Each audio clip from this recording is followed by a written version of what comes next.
Hello friends, good morning to all of you. तो आज हम संस्कृत की तीसरा चैप्टर में चलते हैं जिसका नाम है आलस कथा। बहुत ही इंटरेस्टिंग चैप्टर है। तो उम्मीद करते हैं कि आप लोग अच्छे होंगे और अच्छे से अपनी पढ़ाई कर रहे होंगे। तो चैप्टर का नाम आलस कथा है। इसका मतलब है कि ज़रूर इसमें किसी न किसी आलसियों के बारे में हमको पढ़ना है। अच्छा, एक बात बताओ, आप लोग आलसी हो कि नहीं? यार हम तो बहुत आलसी हैं। ठीक है, पढ़ा लेते वही ज़्यादा है। तो आप लोग आलसी है कि नहीं हमें बताइएगा, और आलसी नहीं है तो भाई बहुत ही अच्छी बात है, क्योंकि आलसी होना बहुत गंदी बात है। तो चलिए इस चैप्टर पर चलते हैं। ठीक है, तो चैप्टर में इसका पहले पाठ परिचय पढ़ते हैं। तो पाठ परिचय में लिखा हुआ है कि जब आप इसको पढ़िएगा तो अपना बुक निकाल के बैठिएगा, और यदि अच्छे से समझ में आए और यदि आपको मतलब अच्छा लगे ये पढ़ाई, तो चैनल को सब्सक्राइब करिएगा, लाइक करिएगा और कमेंट करिएगा। ठीक है, तो चलते हैं। लिखा है कि अयम पाठ विद्यापतिकृतस्य कथाग्रंथस्य पुरुषपरीक्षति नामक कथाग्रंथस्य अंशु विशेषो वर्तते। इसका मतलब ये है कि यह पाठ विद्यापति के द्वारा लिखा गया कथा ग्रंथ के पुरुष परीक्षा नाम के अंश विशेष है। यानी कहने का मतलब ये है कि ये जो चैप्टर है आलस कथा, वो लिखा गया है विद्यापति के द्वारा। और कहाँ से लिया गया है? तो पुरुष परीक्षा ग्रंथ से लिया गया है। आगे चलते हैं।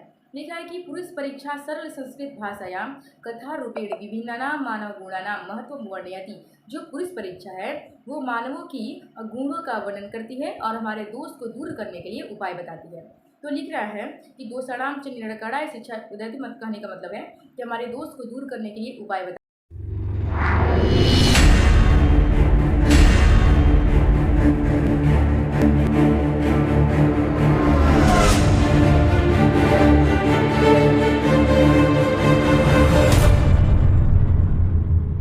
चलते हैं कहानी। कहानी बहुत इंटरेस्टिंग है, ध्यान लगा के सुनिएगा। लिखा है कि आसित मिथिला वृषवर नाम मंत्री। मिथिला में एक वृषवर नाम के मंत्री थे। स च स्वभावात दानशील, दान देने वाले। कारुणिकष्ट, कारुणिक थे, ममतामयी थे, किसी का दर्द नहीं देख सकते थे। सर्वेभ्यो दुर्गतिभ्यो अनाथेभ्यो, कहने का मतलब यह है कि सभी लोगों को, चाहे वो दुर्गति वाले, चाहे गरीब लोगों, चाहे अनाथ लोगों, किसी तरह के लोगों, वो सबको प्रत्य इच्छा भोजनम, उनकी इच्छा के अनुसार खाना पीना दिया करते थे।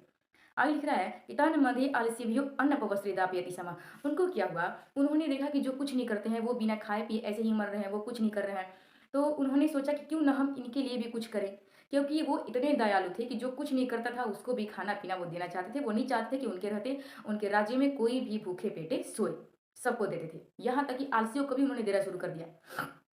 लिखा है निर्गति नाम च सर्वे सालसमतः प्रथमो मतः किंचिम क्षमते कर्तुम जठरापि वन्या। लिखा हुआ है जठराग्नि बोलते हैं पेट के आग को। ठीक है, जब पेट में आग लगती है उसको हम जठराग्नि बोलते हैं। लिखा हुआ है कि जो आलसी होते हैं उन आलसियों के लिए प्रथम मत ये है कि वो अपने पेट की आग जठराग्नि को बुझाने के लिए कुछ भी करने के लिए सक्षम नहीं हो पाते हैं। वो मरना पसंद करेंगे आलसी लोग, लेकिन कुछ करना पसंद नहीं करते हैं। आगे लिखा है कि ततो आलस पुरुषाणाम तत्रेष्ट लाभम श्रुतवा बहु वस्तु परिमृज वर्तुली बभुआ।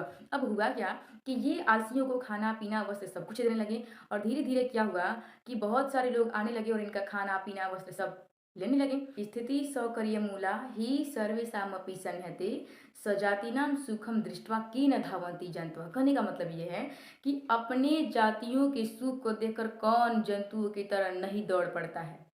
ठीक है, जैसे ये हम लोग को ही बोली जाए कि यहाँ जो गोलगप्पा है और उसका दुकान लगा है और लड़कियों को बोला जाए कि फ्री में गोलगप्पा मिल रहा है, तो बताओ कि वहाँ भीड़ लगेगा कि नहीं लगेगा? बताओ। ठीक है, अगला दिन पता चलेगा कि वहाँ गोलगप्पा वाला है ही नहीं, वहाँ से उसका ठेला गायब।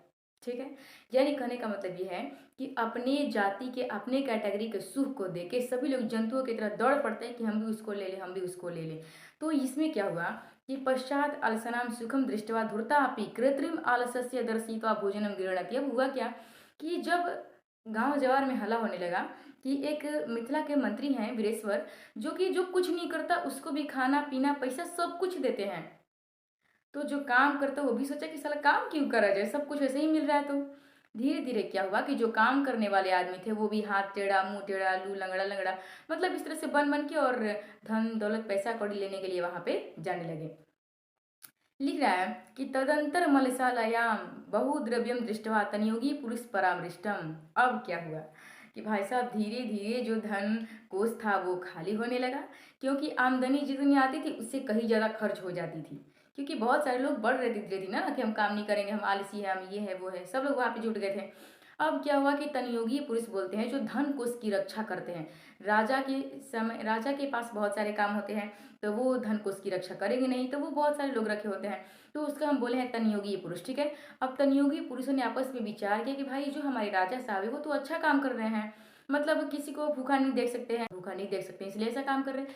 लेकिन हम लोग को ऐसा लगता है कि कोई कोई इसमें ऐसा भी है जो आलसी नहीं है और ऐसे ही पैसा लूट रहा है, धन लूट रहा है, धन ऐंठ रहा है। तो सुनिए, वो लोग आपस में विचार कर रहे थे, तो उसी में से एक बोल पड़ा, थोड़ा चालाक टाइप के था, कह रहा है कि यदम बुधया कर्णया केवलम आलसेभ्य स्वामी वस्तुनि दापयति कपटी अलसम अपि गृह्णन्ति इत्यास्मक प्रमाद। उसमें एक बोला कि ऐसा लगता है कि कोई आलसी बोला, यदि भवती तद आलस्य पुरुषा परीक्षा कुर्म, एक कहा यदि इस तरह की है तो हमें इन लोगों की परीक्षा लेनी चाहिए भाई साहब, क्योंकि यदि ऐसा ही चलता रहा तो फिर राजा तो कंगाल हो जाएंगे, तो फिर होगा क्या आगे चल के।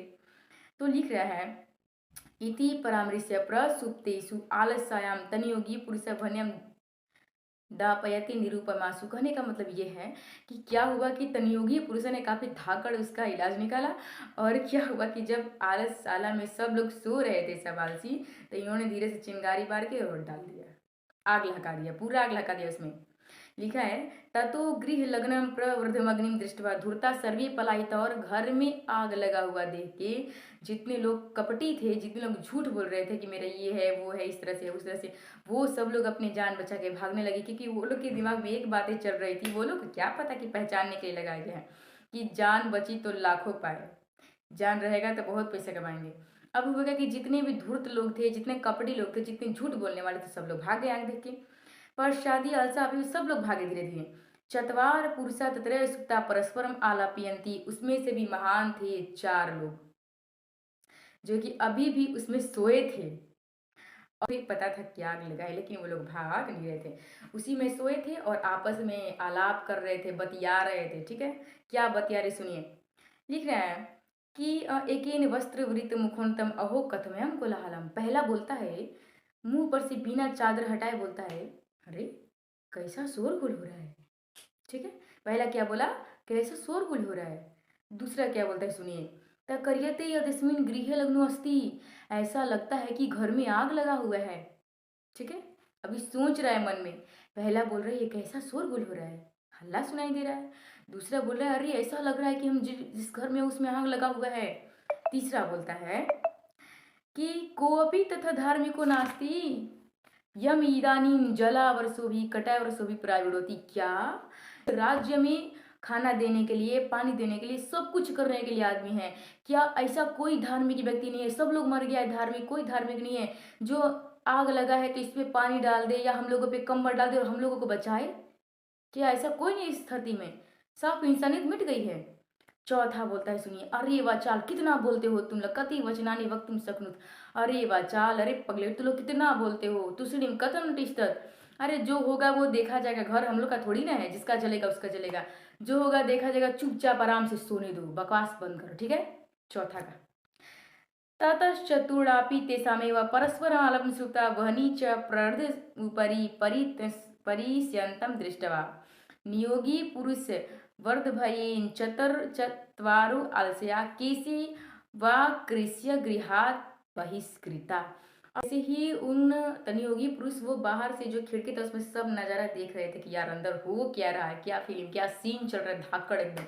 और तनियोगी पुरुष ने देखा कि भाई चारों तो मर जाएगा, उन लोग उठने वाला तो है नहीं, इतना इतना आलसी है कि मुंह पर से बिना चादर हटाए अपने में बतिया रहा है, अंदर ही अंदर बतिया रहा है कि भाई क्या हो रहा है।